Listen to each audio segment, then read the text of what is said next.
Oi, meu nome é Sabrina Martinez, eu sou jornalista e escritora. Em 2020 eu lancei meu livro pela editora Jandaíra, chamado Sabendo que És Minha, mas hoje a gente vai fazer uma leitura acompanhada do nosso cristal Sem Nenhum Erro, Helena Ferrante, e nós vamos começar com um amor incômodo.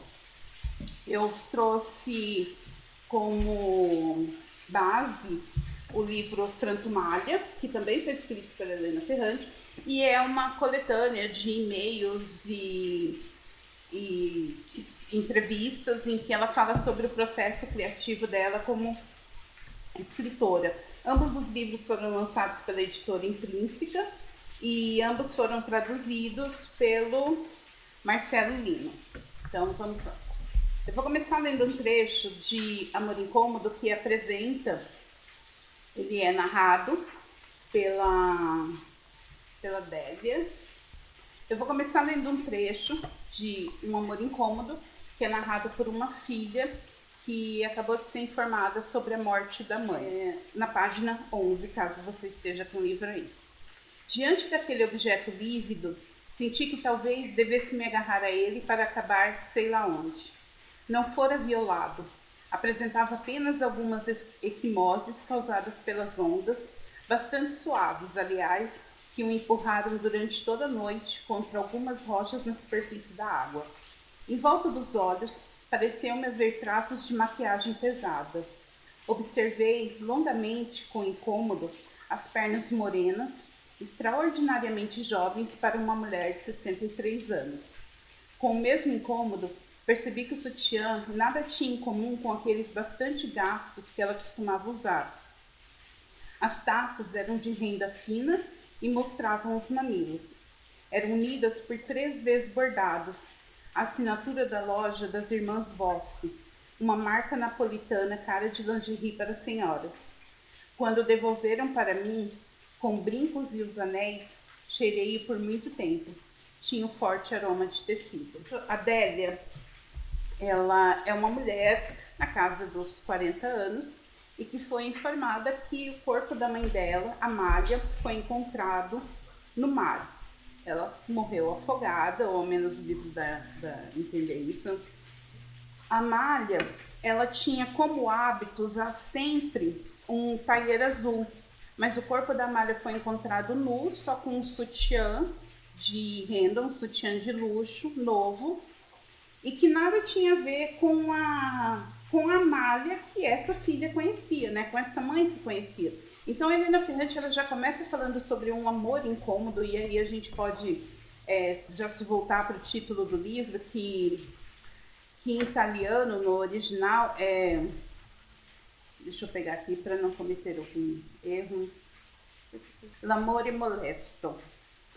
E aí a gente tem algo que já se perde na tradução, que quando a gente pensa em um amor incômodo, a gente coloca como nesse ponto de que é mais um amor incômodo, quando na verdade no original é o amor incômodo, que é esse primeiro amor da mãe, da filha pela mãe, que é a primeira relação afetiva, né, que ela tem na vida. E aí essa relação afetiva, essa relação amorosa entre mãe e filha, ela aparece muito de várias maneiras aqui no livro, mas uma que é muito significativa é a roupa, a forma como a Amália se veste, e a Amália vai se portando pela vida através das roupas, através do que ela mostra do próprio corpo, é o que vai definindo como esse olhar da Délia vai sendo, como a Délia constrói esse olhar sobre ela, na verdade, né?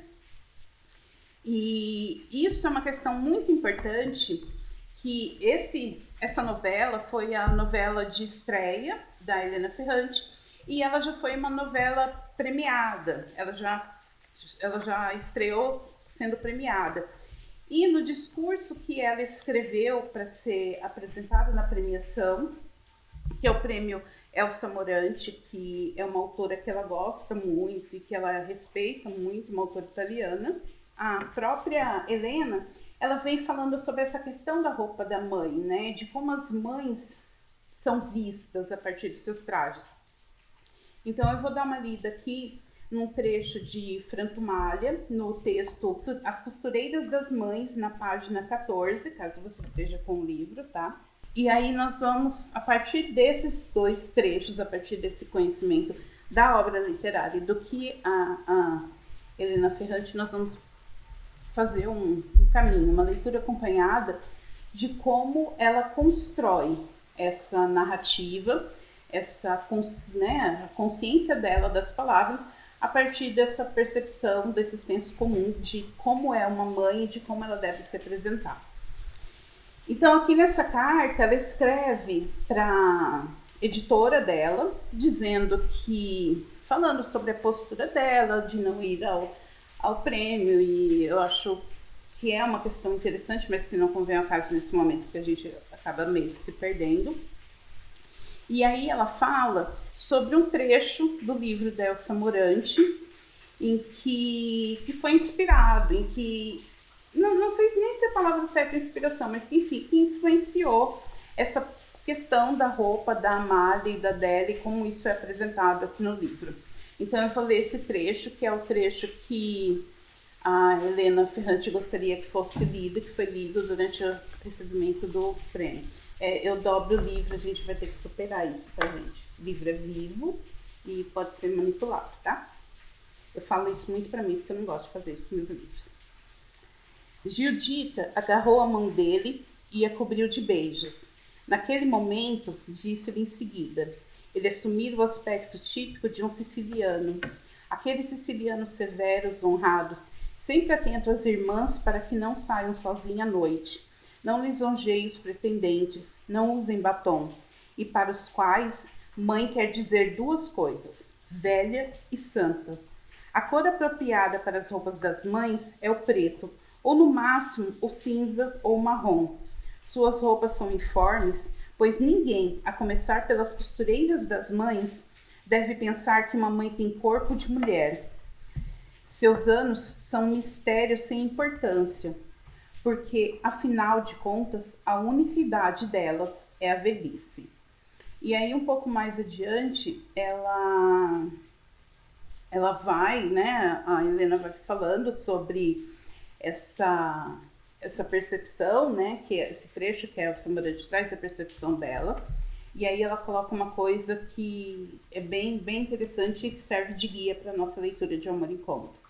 Ao falar das mães e de suas costureiras, talvez Elsa Morante também falasse da necessidade de reencontrar as verdadeiras vestes delas e de rasgar os hábitos que pairam sobre a palavra mãe. Ou talvez não.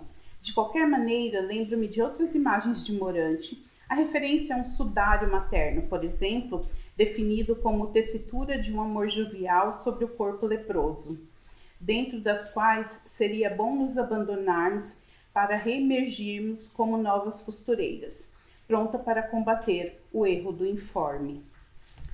Então é muito, né, quando a gente tem contato com esse trecho, a gente vai percebendo como que a Helena Ferrante, ela vai trabalhando essa ideia do senso comum do que é uma mãe, de como uma mãe deve se portar, de como uma mãe deve se vestir, de como uma mãe deve existir de maneira muito subjetiva. E é muito interessante olhar como ela vai manipulando as palavras, porque a Helena Ferrante ela tem uma coisa que é muito importante para as leitoras em especial, que é a confiança que ela tem na leitora. Ela não inferioriza a relação dela com a leitora, ela confia na leitora dela. Porque quando ela coloca a relação da Adélia junto com a relação da Amália e a forma como essa mãe é encontrada, tem o seu corpo encontrado no mar, depois de um afogamento, usando só um sutiã de luxo, ela coloca em questão, ela coloca em primeiro plano, sem abordar isso diretamente, toda a percepção que nós temos do que é uma mãe. E afinal de contas, o que é uma mãe? Se nós formos considerar o senso comum, a mãe ela é velha e santa. Ela é alguém que não faz, que não existe, que não passa por esse mundo por dois motivos. Um, porque ela já é velha demais para ele, ela não tem ela não tem essa autorização social para existir, sabe, em qualquer idade. E se a mãe tem 18 anos ou se ela tem 45 anos, ela continua sendo uma mãe. E uma mãe é alguém que não existe, independente da idade. E também uma mãe é alguém que não tem corpo. Então aí a gente tem muito claro também na Helena Ferrante essa questão do corpo enquanto espaço. O espaço na obra da Helena Ferrante ele é muito importante. A gente que, quando você tem contato com a obra dela, percebe-se que a cidade, por exemplo, de Nápoles, ou outras cidades como Roma, ou o bairro na tetralogia, eles têm uma função quase de um personagem. Então, são lugares e são essências que demonstram para onde aquelas pessoas vão. Então, quando a Adélia ela vem para Nápoles e ela tem que lidar com essa coisa do... Nossa, eu fiquei na dúvida agora se é Nápoles, mas tudo bem. Quando a Adélia vem para a cidade, ela tem que encontrar essa mãe, ela tem que passar por aquelas ruas, ela tem que pegar aquele bonde, ela tem que pegar o ônibus, e ela tem que ir nos lugares onde ela foi com essa mãe na infância, na casa do pai, ela na loja onde foi comprado o sutiã. Todos esses espaços, a Helena Ferrante ela vai mostrando como que é a existência dessa mãe, sabe? Sempre dentro de um espaço restrito, de um espaço fechado, de um espaço controlado, que é a casa. E é muito importante a gente pensar que quando existe ela coloca em primeiro plano a relação da mãe com o pai, de um possível amante, de como a mãe era bonita demais e era desejada, e como a mãe escondia isso em roupas velhas, em lingeries beges e velhas e gastas.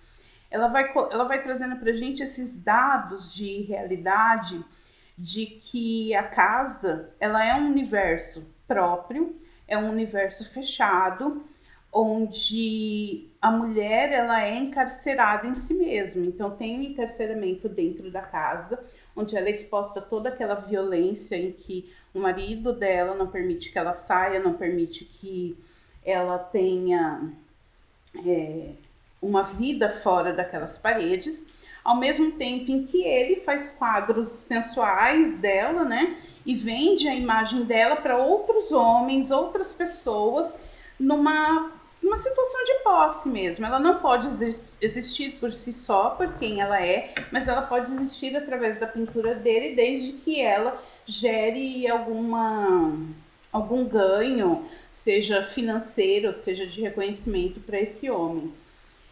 E durante todo esse processo em que a Amália morreu e que a filha dela precisa lidar com essa morte, ela vai percorrendo a cidade e ela vai falando sobre um outro ponto que na obra da Ferrante é muito importante, que é o dialeto, que é essa forma de linguagem que está ali entre o afetivo e o violento. Então, as pessoas que estudaram e que têm acesso à educação e que vivenciaram outras coisas, elas falam o italiano clássico, mas toda vez que elas se veem colocadas diante de uma situação que é muito passional, muito dolorida ou muito violenta, o dialeto ele assume esse papel. Então, além do personagem, a gente também do espaço como personagem, a gente pode pensar na consciência das palavras, né? Dessa forma, como as palavras elas aparecem como indicativo emotivo. Então, isso também é um ponto muito relevante quando, durante o processo da leitura, a gente vai percebendo que o dialeto ele vai aparecendo principalmente nos momentos em que essa filha tem que lidar com a existência da mãe. Então, ela tem que lidar com a existência da mãe em vários espaços, no espaço da cidade, no espaço das memórias, no espaço onde elas viveram de fato e no espaço que é um espaço muito subjetivo, que está além da memória, que está o espaço da idealização dessa mãe. O que ela imaginou dessa mãe, o que ela culpou essa mãe, o que ela desejou dessa mãe. E a partir disso, ela vai construindo uma relação consigo, e com as suas próprias memórias. Um outro ponto muito importante para ser considerado durante a leitura é a forma como os homens aparecem na obra da Ferrante. São homens que, no geral, eles têm uma postura mais... Eu estou procurando a palavra porque é muito difícil falar dos homens da Ferrante e não pensar no Nino Sarratori, né? Que o boy embuste, né?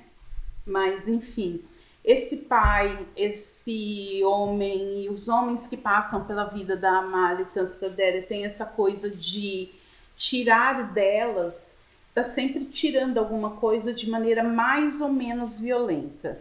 Nunca deixa de ser violento, tá? O que muda é o grau.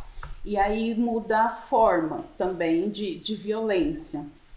E essas mulheres, elas circulam como se elas tivessem uma dívida do corpo em relação ao corpo delas, uma dívida com sua própria existência e uma dívida com o que se espera de uma mulher.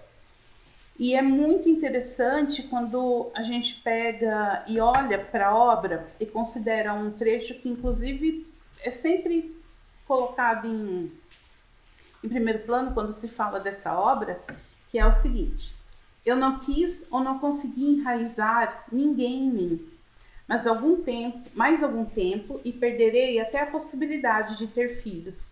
Nenhum ser humano jamais se desligaria de mim com a mesma angústia com que me desliguei da minha mãe, apenas porque nunca consegui me apegar a ela definitivamente.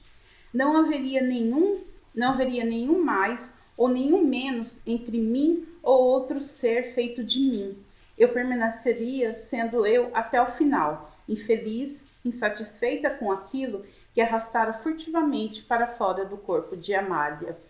E é esse processo que a gente vai acompanhando durante Um Amor Incômodo, que vai além da questão do luto, dessa filha tentando entender a morte, porque aqui ela acabou de ter contato com a morte da mãe, mas é essa filha entendendo a si mesma, entendendo ao mundo, entendendo as suas memórias e a sua relação com a mãe a partir de uma série de fatores externos, como o espaço e a roupa com que essa mãe é apresentada. Essa é a leitura que eu propus inicialmente, né, para Um Amor Incômodo. E é óbvio, né, como é uma obra viva, existem muitas outras coisas a serem lidas. E é importante dizer que esse vídeo ele é uma abordagem muito superficial, então eu recomendo a todo mundo que, se quiser conhecer a obra da Ferrante, Um Amor Incômodo, e para entender os caminhos que ela faz, como ela trabalha as palavras, o Frantumalha.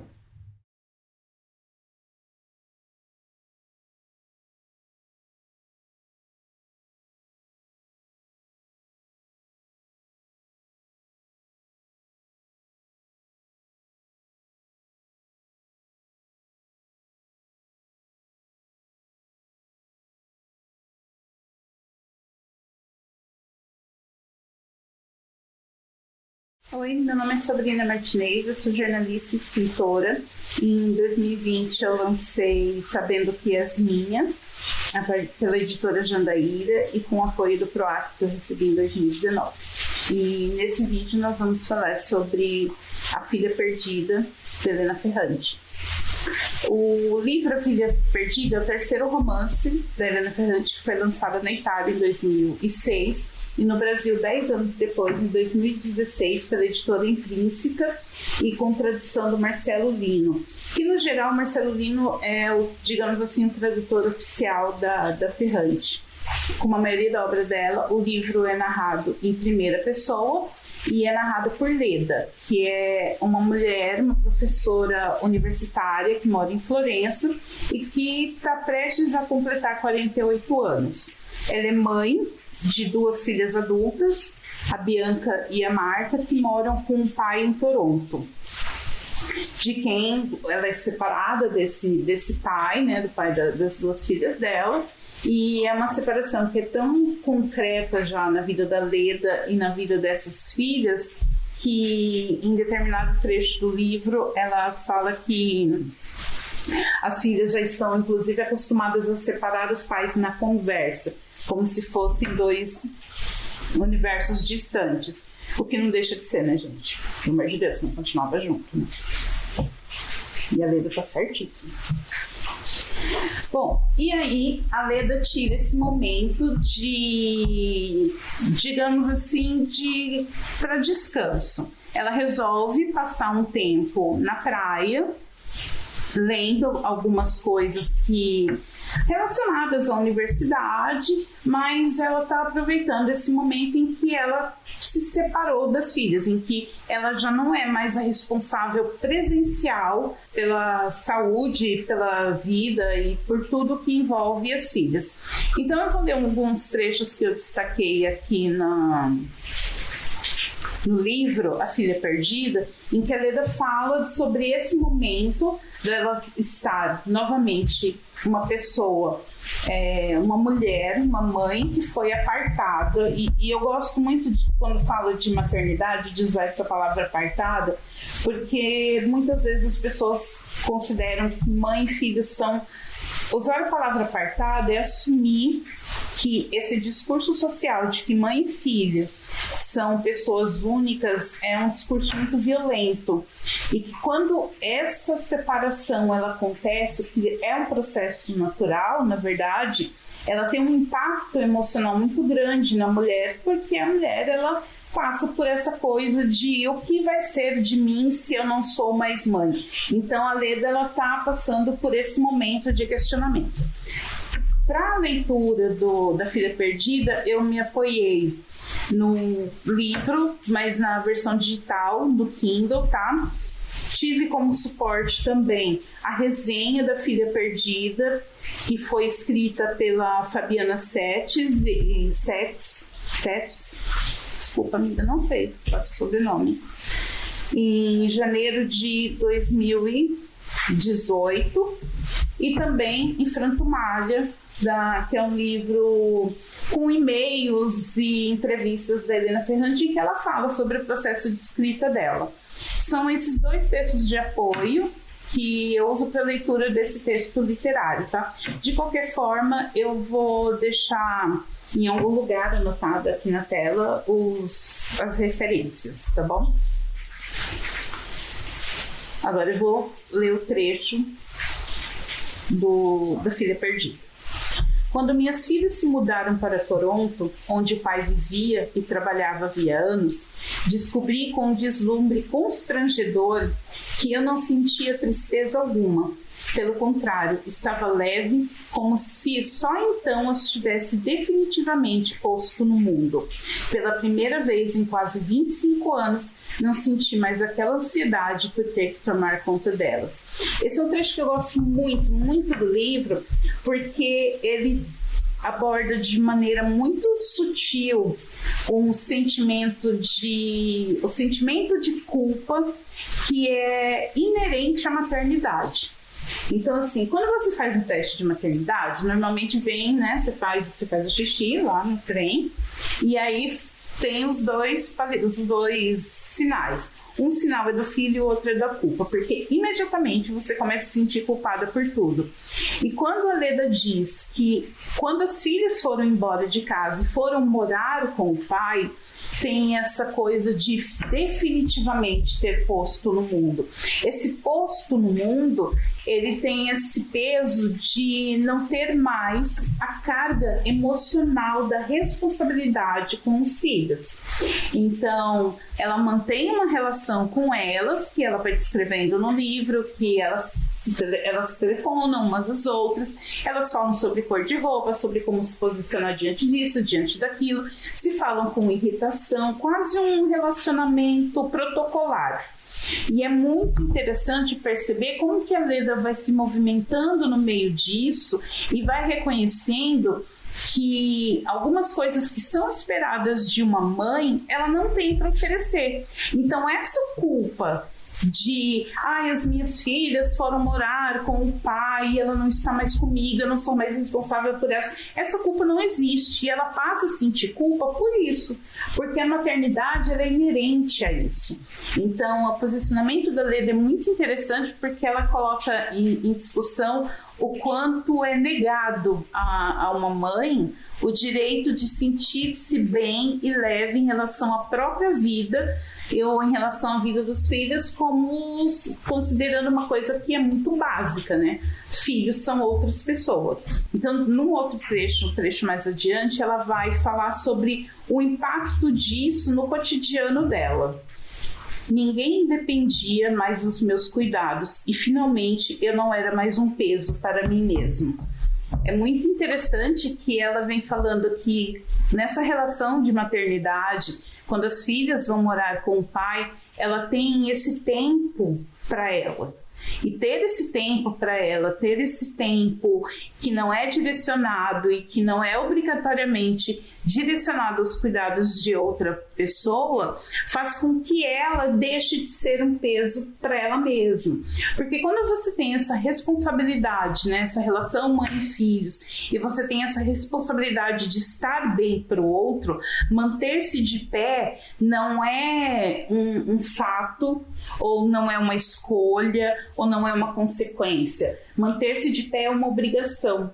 Estar bem é uma obrigação. E quando você não tem essa relação de obrigatoriedade com os filhos, de estar ali, de cuidar e de ser presente. E quando eu falo de cuidado, eu estou falando do cuidado prático mesmo, tá? Não apenas do cuidado emocional, mas do cuidado prático da sua vida caminhar sempre de acordo com o tamanho das pernas dos filhos.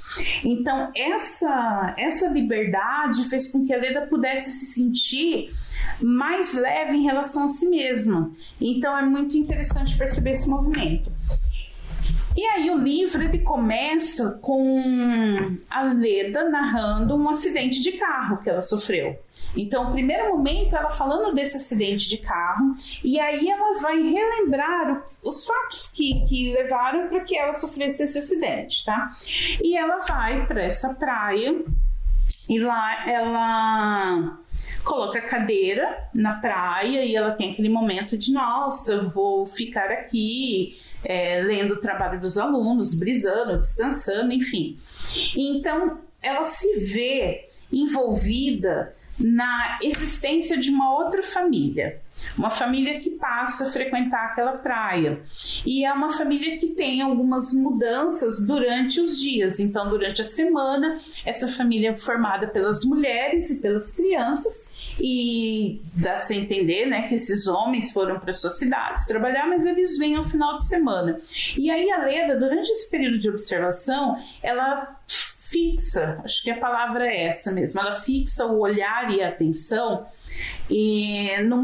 num trio. Uma mãe jovem que está grávida do segundo filho, a primeira filha dela, uma criança que está sempre acompanhada de uma boneca. E aí é muito interessante a gente perceber que a personagem principal da narrativa da Leda não é a mãe, e não é a filha, é a boneca. E essa boneca, ela passa durante toda a obra ser a ponte ou um instrumento que permite que a Leda trabalhe emoções ligadas à maternidade, a expectativa que as pessoas têm dela, a expectativa que ela tem em relação às pessoas, em relação a si mesma, em relação ao próprio corpo, ou em relação à maternidade, a partir dessa boneca. Porque o que acontece? Um dia essa criança está brincando na praia, ela se perde, a Leda encontra, devolve para a mãe, elas se aproximam, começam a conversar e existe esse vínculo entre elas. Mas depois de um tempo, essa criança perde a boneca e a Leda encontra. Só que ao invés de devolver a boneca, ela pega a boneca para si e leva para casa. E aí ela passa a refletir sobre a condição da mãe e a condição da mulher. E aí vem uma das frases mais emblemáticas desse livro e uma das mais interessantes para pensar a condição da mulher no mundo, que é: o que é uma mãe se não uma mulher que brinca? Eu não lembro a frase direito, deixa eu pegar aqui para referenciar ela corretamente. Uma mãe não é nada além de uma filha que brinca. E é muito interessante, na verdade, assim, a Helena Ferrante, ela é muito boa, né? Eu ia falar um palavrão, mas enfim, temos que ter limites. E é muito massa a gente perceber a forma como ela vai trabalhando as nuances na vida de uma mulher e todos os papéis que uma mulher precisa representar para que ela possa se movimentar de maneira aceitável e segura dentro da sociedade. Então ela precisa ser uma mulher contida, ela não pode ser expansiva demais, ela não pode se mostrar demais, ela precisa ser magra, ela precisa ser atender ao que espera-se dela em termos de padrão de beleza. Existe uma série de pré-requisitos para que uma mulher possa ser vista como mulher. E quando ela vai cumprindo determinados papéis, ela precisa conciliar o que é esperado em cada um desses papéis. Então, por exemplo, quando uma mulher ela é uma esposa, é esperado uma coisa dela que deve e precisa caminhar ao lado do que é esperado dela quando ela é uma mãe, ou quando ela é uma filha, ou quando ela é uma profissional, ou quando ela vai se movimentando. E a principal pré-requisito para que essas coisas se encaixem é que de alguma forma a mulher seja tudo exceto ela mesma. E o que a Leda vem trazendo é que depois de um período em que ela foi mãe, ela foi esposa, depois ela foi professora universitária, depois ela foi uma mulher que se separou e depois ela foi uma observadora, e quando ela entra em contato com essa boneca permite que ela entre em contato consigo e possa pensar qual é o papel da Leda na vida da Leda. E é muito importante a gente perceber o quanto isso vai se materializando na relação dela da boneca, como ela manipula a boneca, como ela esconde a boneca, como ela fala da boneca. É uma relação tão... Essa é a grande relação do livro, na verdade. E o livro ele vai caminhando como uma grande metáfora sobre maternidade. Uma das cenas mais relevantes assim da leitura que chamou muito a minha atenção foi o momento em que ela percebe, ela está na casa dela e ela está naquela crise existencial, avisa se eu estou ou não com a boneca, devolvo ou não a boneca, e a criança foi ficando cada vez mais doente porque ela queria e precisava da boneca ali, e a Leda, sabendo que essa criança estava doente, ela se negava a devolver e ela se negava sequer a falar que a boneca estava ali com ela. E aí, num determinado momento, ela pega a boneca e percebe que dentro da boneca tem água, tem alguma coisa na barriga da boneca, e ela leva para o banheiro e na pia ela tira toda a água que tem ali junto com um bicho, alguma coisa que tem assim. E é uma cena que quando eu li, né, eu fiquei pensando muito na questão do parto e na questão do não dito, do que a gente não pode falar sobre o parto e do que a gente não pode falar, sobretudo, sobre um aborto. E porque aquela relação da Leda naquele momento de repensar a maternidade, enquanto ela tira de dentro do ventre da boneca um bicho, uma água, tal, essa questão animalesca da maternidade, que é a questão da reprodução, que está além do vínculo afetivo, do vínculo amoroso, mas a questão de que foi abordado num livro de maneira muito bacana, no Amor Incômodo. A narradora ela fala sobre o vínculo entre mãe e filha e o quanto é difícil você estabelecer esse vínculo e depois desfazer desse vínculo. E a Leda, ela está no momento em que ela está se desfazendo do vínculo com as filhas e refazendo o vínculo com ela, e ela consegue fazer isso a partir da boneca e a partir da observação dessa família e a partir das expectativas que ela coloca sobre essa família, em especial sobre a mãe da garota que está grávida. É uma leitura rápida, mas não é simples. Tá? Ela é rápida porque, como tudo, né, que o nosso Cristal faz, é muito bem escrita, e não é simples porque nos coloca a pensar sobre essas questões. E é muito interessante a gente perceber que na linguagem a Helena Ferrante, ela vai trabalhando o processo para que a gente tenha acesso a todas essas questões pense sobre isso, mas que não fique raso. Então, para fechar essa leitura do livro, eu vou pegar aqui um trecho do Franco Malha. Ela vai falar sobre a história de pequenas violências miseráveis. E aí ela relaciona com Nápoles, que é algo muito, muito presente na obra dela, né? Era uma cidade de brigas repentinas, de pancadas, de lágrimas fáceis, de pequenos conflitos que terminavam em xingamentos, obscenidades indizíveis e fraturas irremediáveis, de afetos tão exibidos a ponto de se tornarem insuportavelmente falsos. Apesar desse trecho falar sobre Nápoles, é um trecho que se relaciona com toda a obra da Ferrante, em especial com a obra Com a Filha Perdida, porque tem essa questão do mar aberto e desse olhar para si, e olhar para dentro, e olhar para a relação com o corpo, e o corpo que gera, e o corpo que coloca um filho no mundo.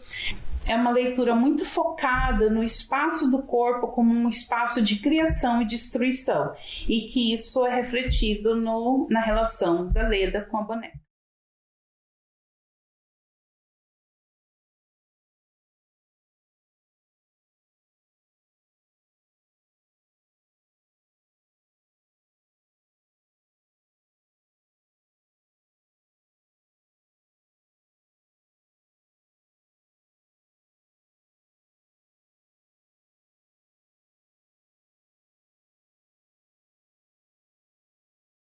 Oi, meu nome é Fabrina Martinez, eu sou jornalista e escritora. Em 2020 lancei meu primeiro livro, Sabendo Que És Minha, pela editora Jandaíra, com o apoio do PROAC. Esse é o terceiro vídeo de uma série que vai estar linkada em algum lugar, que eu não sei aonde ainda, né? Porque é tudo muito vago, assim que é. Em que começo com a leitura acompanhada de Um Amor Incômodo, depois A Filha Perdida, e sempre acompanhado do texto, das entrevistas e dos e-mails da Helena Ferrante em Franco Malha.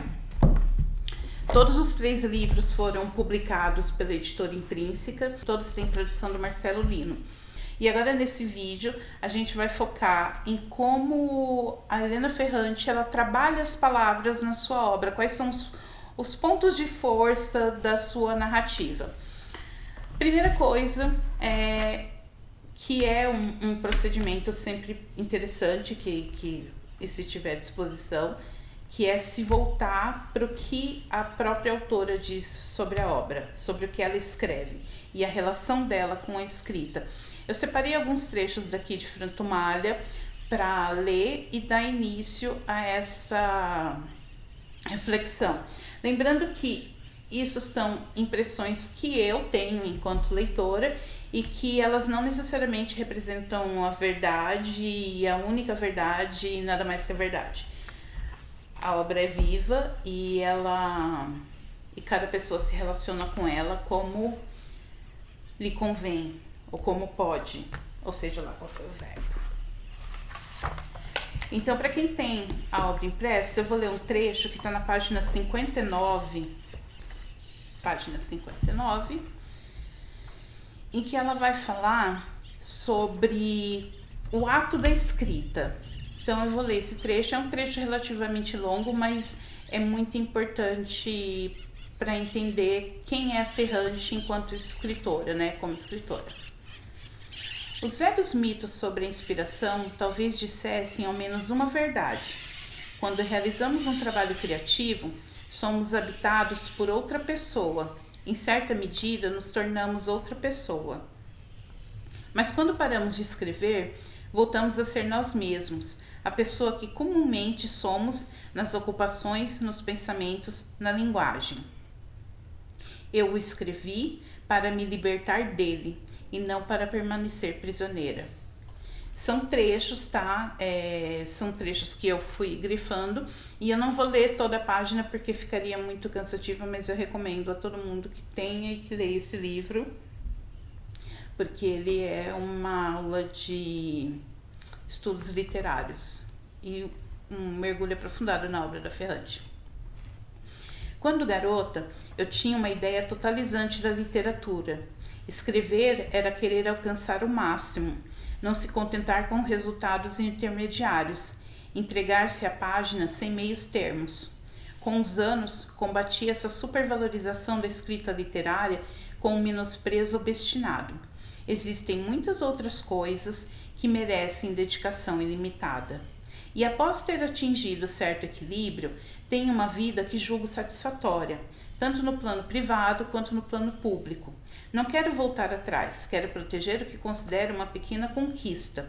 Ficar contente, é claro, que um amor incômodo tem admiradores. Fico contente que tenha inspirado um filme importante, mas não quero voltar a aceitar uma ideia de vida na qual o sucesso pessoal é medido pelo sucesso da página escrita.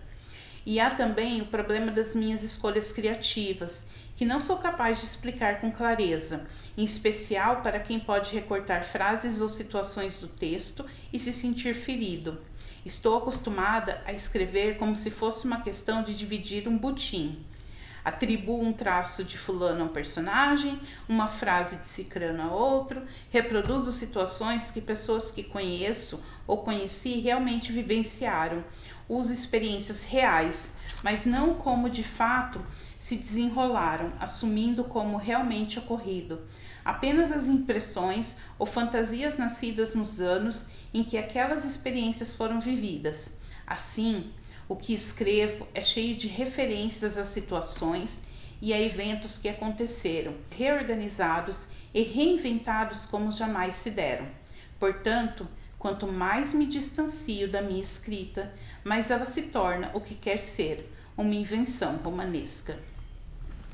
Eu gosto muito desse trecho porque a Ferrante ela aborda uma questão que tem um peso muito maior quando se é uma escritora do que quando se é um escritor.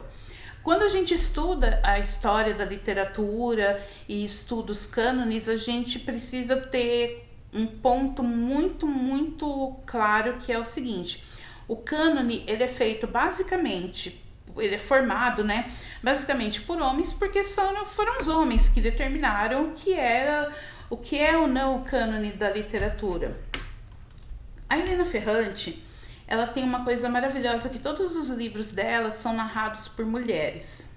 Isso faz com que assuntos que antes eles eram silenciados ou escondidos no universo da casa, ou deixados em segundo plano porque os personagens masculinos não lidavam com isso, esses elementos eles vêm à tona, eles saem da profundidade, e aí eu falo profundidade como se eles estivessem escondidos, tá? E eles são tratados de uma maneira muito mais realista. Peraí, deixa eu organizar esse pensamento. Quando a Helena Ferrante ela produz uma série de livros e de obras que são narrados por mulheres, ela coloca em evidência assuntos que muitas vezes foram negligenciados porque a literatura ela sempre privilegiou o discurso masculino. Então, quando a gente olha, por exemplo, o que é considerado um cânone? O cânone é considerado aquilo que um homem, em geral um homem branco, estudado e com todos os privilégios do mundo, decidiu que era importante das pessoas lerem. Quando a Helena Ferrante ela vem e ela coloca e ela apresenta uma série de obras muito bem escritas, muito simples na sua linguagem, e aí a gente precisa, ela nos obriga a diferenciar a simplicidade, o que é simples, do que é simplório. A Helena Ferrante, ela tem uma linguagem que pode ser entendida por todos, romanesco, novelesco, pode ser, enfim, o adjetivo que muitas vezes é usado de maneira pejorativa, mas ela é uma escritora que se comunica com suas leitoras. ela se comunica, e eu coloco leitoras porque quando a gente olha, novamente, quando a gente olha a história da literatura, nós temos uma série de livros que tem histórias de formação, né, histórias de formação de personagens, mas sempre focado em personagens masculinos. Ela respeita essa tradição de romance de formação dos personagens, mas considerando autoras que muitas vezes ficaram em segundo plano, ou livros que foram considerados menores, por exemplo, como Mulherzinhas. Ela vem trazendo essas histórias de formação e de personagens lidando com questões que elas dizem respeito ao universo da mulher, do ser mulher, do estar no mundo como mulher. Então isso envolve a maternidade, envolve a expectativa que as pessoas colocam sobre você quando você se torna mãe, ou a expectativa que você tem sobre você por ser mãe, por ser esposa, e ela vai apresentando isso na narrativa dela através de recursos literários muito bem marcados. Então a gente percebe o ponto de vista nas obras, que são sempre obras narradas do ponto de vista de uma mulher. Então, isso já determina qual é o lugar de fala, quem é que fala, como é que essa pessoa fala, qual é a perspectiva que essa pessoa tem.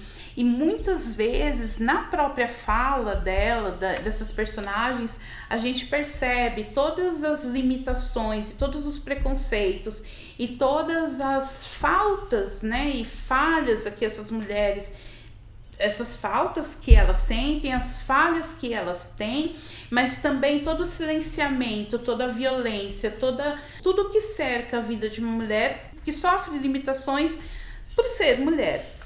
Quando a gente olha, por exemplo, para a questão do espaço, né, como um operador da narrativa, e a obra da Helena Ferrante ganha um corpo ainda mais importante, e é muito louco, porque quando a gente vai pensando no espaço, na obra da Helena Ferrante, a gente acessa lugares de afeto ao lembrar, por exemplo, do bairro na tetralogia, ao lembrar da Nápoles, que é a Nápoles que tem a relação, por exemplo, da Giovanna na Vida Mentirosa dos Adultos. Agora fiquei na dúvida do nome dela, mas eu acredito que seja esse, tá?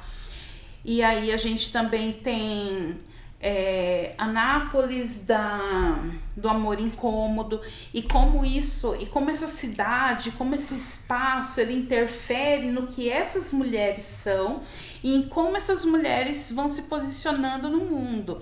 Então, por exemplo, quando a Leda, ela tá em Florença, é uma professora universitária, e aí ela vai ter esse momento que ela tá se desvinculando dessa coisa da maternidade carregada pela presença das filhas, que ela vai para a praia, tem aquele espaço aberto, aquele espaço de conhecimento do mundo. Ela pode olhar o mundo, mas ela se volta para si. E aí é uma questão que a gente percebe muito em teorias da literatura, como por exemplo o Bachelard, quando ele apresenta a questão do espaço literário, né? Mas eu não queria fazer nada muito teórico, porque eu acredito que quando a gente faz alguma coisa muito, muito teórica, muito marcado na teoria em relação a Helena Ferrante, perde-se um pouco do que viviam no espaço do silenciamento de maneira simples, objetiva e direta. E aí ela muda uma coisa que é muito, muito legal, na verdade ela muda uma coisa que é muito ruim, mas de uma maneira muito legal, que assim, quando você pega, por exemplo, uma referência literária, tipo o Edgar Allan Poe, em que ele faz, eu tô tentando lembrar o nome do conto, do ensaio dele, acho que é Teoria da Composição, uma coisa assim. Ele, num determinado momento, Poe, ele vai falando sobre como foi o processo dele de escrita do Corvo, e aí ele apresenta o leitor, e ele fala, né, para o leitor do ensaio, que quando você escreve alguma coisa, você tem que considerar que o leitor não é alguém tão acessível, ou alguém tão inteligente, ou alguém tão capacitado. E a Helena Ferrante, ela propõe uma coisa que é muito diferente. Ela tem narrativas que flertam com a literatura que é tida, né, como popular, que são os romances que a história do romance já é uma história ligada à questão da presença da mulher na literatura, sempre como personagem ou como cliente, como autora, como produtora, como alguém que faz a literatura acontecer. Embora a mulher ela esteja lá, ela faça isso, existe o apagamento dela. Então, nesse ponto, a gente pode procurar uma série de referências nesse sentido, como Um Teto Todo Seu, da Virginia Woolf, em que ela fala sobre isso, né? Que para a mulher escrever, ela precisa de um teto todo dela, ela precisa desse tempo e ela precisa desse espaço. Muitas vezes ela não tem, porque o espaço da casa, onde um homem, por exemplo, pode produzir, muitas vezes o espaço da casa é um espaço de silenciamento e de violência contra a mulher. Então isso já limita esse processo literário. E eu gosto muito de pensar na Ferrante como alguém, como uma autora que não subestima suas leitoras, em que ela coloca questões que precisam ser trabalhadas ali, mas ela não explica, porque ela pressupõe e ela trabalha com o fato de que ela está falando com pessoas e com pessoas que ela não precisa ficar explicando muito, que ela não precisa ficar dando muitos dados e detalhes, porque isso está posto, isso está entendido, isso faz parte da vida. E isso tem a ver muito com o ponto de vista, que é um ponto de vista de uma mulher falando sempre. Quando a gente tem esse acesso à vida dessas mulheres na obra da Ferrante, seja a Olga em Dias de Abandono, seja a Lila e a Lenu, maravilhosa, saudade de vocês, tá? No bairro, e como elas vão crescendo e como elas vão se aproximando e se separando e sendo uma muito próxima, quase parte da outra. Ou então com a Leda ou com a Amália, a gente sempre consegue acessar coisas do universo da mulher que são concretas, que são reais e que são violentas.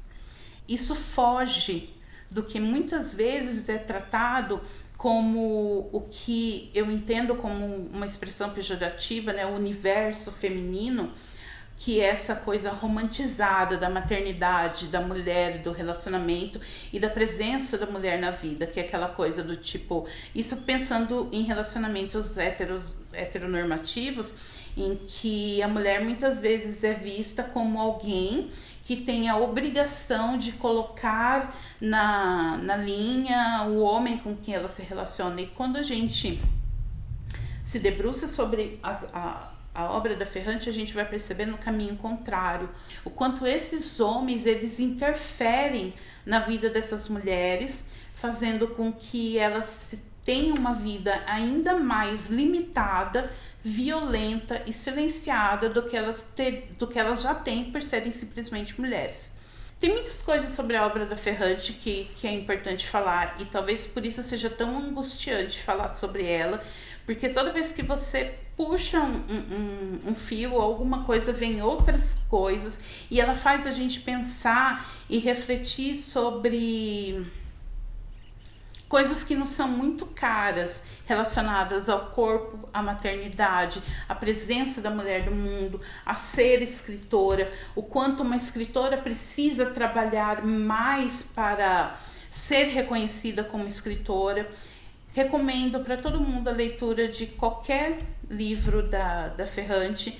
É um universo que você pode entrar sem medo, e se quiser indicação de como começar, não sou a melhor pessoa para isso, porque, né, eu sou super fã dela, mas comece pelas novelas e se aventure pela tetralogia, que é uma das coisas mais maravilhosas que uma autora já produziu. Muito obrigada, espero que faça algum sentido para vocês, e é isso.